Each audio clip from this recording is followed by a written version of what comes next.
Rail টাকা, rail টাকা 20 September, rail টাকা, 20 সেপ্টেম্বর। রেল টাকা। এবার কিন্তু একটা জায়গায় নিয়েছে, একটা জায়গায় হেতে নি শুনি লেবে কাহে না সালা পুলিশ কত কা 1 লাখ পুলিশ, 1 লাখ পুলিশ না, হ্যাঁ তো সালা প্রত্যেকটা স্টেশনে 2000 কোটি লোক होता প্রত্যেকটা স্টেশনে 2000 লোক कहां কত পুলিশ যেতে আর তোরা কই দেই হন চ্যালেঞ্জ করবে ঘোষিত কর্মসূচির উপর কোন পুলিশ যেতা নেই যে চ্যালেঞ্জ হলে কত জমাই পুলিশ দেখাতে গিয়েছে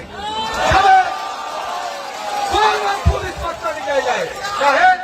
20 সেপ্টেম্বর রেল টাকার জন্য আজ আমরা সব সংগঠন এখানে আয় তার জন্য আমরা ঝাড়খণ্ড, আমরা বাঙ্গাল আর আমার উড়িষ্যা 3 জায়গায় স্টেটে মানে কম সে কম 100 জায়গায় রেল টাকা কত জায়গায় 100 জায়গায়